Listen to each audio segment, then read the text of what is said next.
Plus compacte que sa devancière de 10 cm, avec 3,59 m de long, la nouvelle Renault Twingo adopte une ingénieuse architecture à moteur arrière.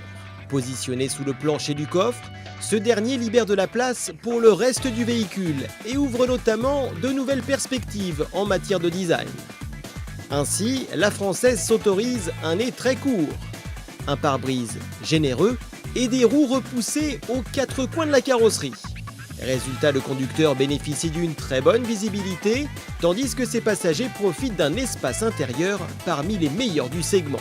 Au passage, notez que la nouvelle Renault Twingo est une stricte 5 portes avec poignée dissimulée dans les montants, comme sur la Clio 4. L'autre grand bénéfice de cette fameuse architecture à moteur arrière, c'est son impact direct sur l'agilité de la voiture. Totalement libérées de leurs contraintes habituelles, les roues avant braquent davantage que sur un modèle traditionnel. Du coup, la nouvelle Twingo réclame 1 mètre de moins que la plupart de ses concurrentes pour faire demi-tour. Une agilité ô combien agréable au moment de se faufiler au cœur des grandes villes. Idéale dans la cité, la française se sent tout aussi à l'aise sur les grands axes, où son moteur énergie TCE 90 lui permet de s'insérer sans danger dans la circulation. Hérité de sa grande sœur Clio 4, ce bloc 3 cylindres turbo dispose de 90 chevaux, est équipé d'un stop and start de série et procure des reprises réactives dès les bas régimes. Enfin, pour tous ceux qui croient encore qu'une petite voiture n'est pas aussi sûre qu'une grande, sachez que cette nouvelle Twingo est équipée de série de l'ABS, d'un système de contrôle de la trajectoire, d'une alerte de pression des pneumatiques, d'un limiteur de vitesse, d'une alerte de non-bouclage des ceintures de sécurité, d'appui-tête avant anti-coup du lapin et d'une aide au démarrage en côte. Ce à quoi il est possible d'ajouter une alerte de franchissement de ligne, de bon augure avant d'affronter la Peugeot 108 et la Fiat 500 dans un comparatif qui s'annonce d'ores et déjà haut en couleur.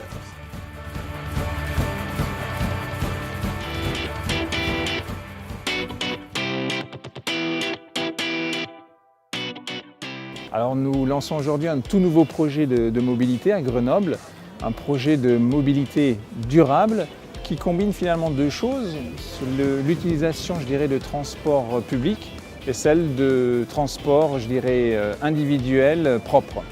L'objectif c'est véritablement de compléter l'existant, je dirais l'offre actuelle déjà de transport urbain. Donc ce qu'on voit c'est que c'est véritablement sur le premier ou le dernier kilomètre que très souvent il y a également un manque je dirais de véhicules et c'est pour ça qu'on a choisi d'avoir des véhicules très compacts qui sont soit des véhicules biplaces tels que l'Aérode qui permet de circuler donc à 2 personnes ou le véhicule Coms qui est un véhicule pour une personne avec un coffre en fonction de votre utilité. Mais les deux véhicules sont des véhicules 100% électriques avec une autonomie d'environ 50 km et qui permettent donc un déplacement je dirais avec 0 émission dans le centre de Grenoble. Ça montre très clairement, je dirais, l'orientation et la volonté de Toyota de toujours chercher de nouvelles solutions vers une mobilité propre, vers une mobilité durable, sans émissions. Et c'est un projet qui, là, je dirais, va encore un peu plus loin en associant un certain nombre de partenaires tels que EDF, tels que la région évidemment et la ville de Grenoble, ou l'opérateur local Citélib qui gère donc la location des véhicules. Mais ici, le tarif va être très attractif puisqu'on parle d'une formule un petit peu, je dirais, magique, 3, 2, 1 partez. C'est-à-dire que c'est 3 € pour le premier quart d'heure, 2 € pour le suivant et 1 € pour chaque quart d'heure suivant. Et avec un tarif même préférentiel, inférieur à celui que je viens de vous indiquer, pour les abonnés. Puisque là, le premier quart d'heure est autour de 2 € et puis 1 € pour les quarts d'heure suivants. Alors au total, sur la ville de Grenoble et son agglomération, il y a au total 27 stations de recharge et un peu plus de 120 points de recharge. Donc je pense qu'effectivement il y a un bon maillage, une bonne couverture à ce stade pour véritablement permettre à chacun et chacune d'utiliser cette technologie ou ce nouveau véhicule très facilement. Alors aujourd'hui Toyota, de toute façon, on travaille de parallèle ou de front, je dirais, sur l'ensemble des technologies, que ce soit le 100% électrique, que ce soit l'hybride rechargeable ou même la pile à combustible à hydrogène.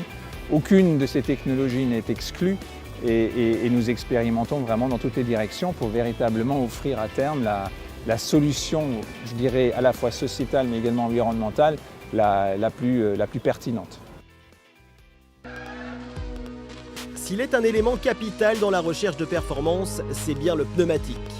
En compétition automobile, ces 4 boudins de caoutchouc retiennent toute l'attention, tant leur qualité de conception peuvent faire gagner un temps considérable, de l'ordre de plusieurs secondes au tour, comme on peut le voir notamment en Formule 1. Les grands manufacturiers ont tous leur division sportive, à l'image de Dunlop, engagé en endurance notamment.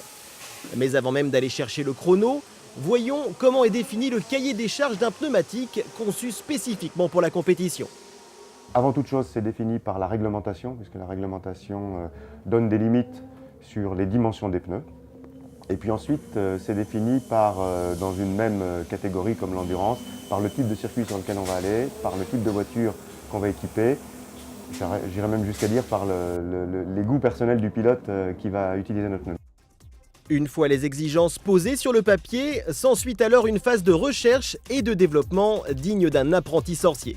Les pneus, c'est essentiellement de la chimie, les mélanges, et de l'architecture, de la construction, la carcasse. La chimie, c'est un petit peu comme de la cuisine, on va mettre des ingrédients ensemble et puis on va faire un gâteau. Et pour faire un gâteau, il faut de la farine, du beurre, du sucre et des œufs.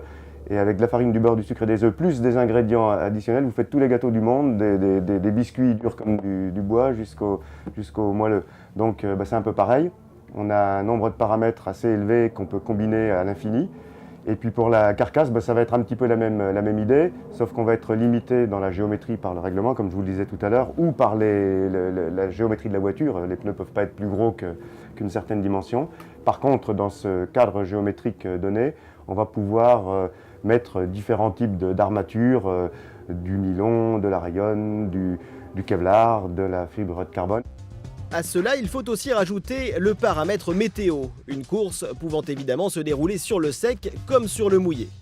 Là encore, le pneumatique joue un rôle considérable et le casse-tête devient encore plus complexe pour les ingénieurs, puisque le pneu pluie doit fournir de l'adhérence sur une surface naturellement glissante. Ce qui conditionne l'adhérence d'un pneu, c'est la température à laquelle on va pouvoir amener le mélange de sa bande de roulement. Et quand il pleut, en général, il fait plus froid que quand on est sur le sol sec. Et surtout, la pluie, c'est un lubrifiant naturel. Et au lieu que le pneu engraine sur les micro-rugosités de la piste et donc s'échauffe, il aura tendance à glisser. Donc pour obtenir de l'adhérence malgré tout, il va falloir aller vers des mélanges beaucoup plus tendres. Et pour que ces mélanges puissent chauffer, on va avoir des constructions différentes qui autoriseront le mélange à s'échauffer. Reste alors leur exploitation par les écuries et leurs pilotes qui vont pouvoir jouer sur les pressions de gonflage et sur le type de gomme. Un pneumatique tendre offrira ainsi plus d'adhérence, mais se dégradera plus rapidement. A l'inverse, un pneumatique dur permettra de rouler plus longtemps, quitte à sacrifier un peu de performance. Un pneumatique de compétition est conçu pour donner la meilleure adhérence dans une plage de température bien précise, généralement aux alentours de 90 degrés. Les pilotes doivent donc faire travailler le pneu par des mises en appui en courbe ou des freinages puissants afin de l'échauffer suffisamment et atteindre la température idéale.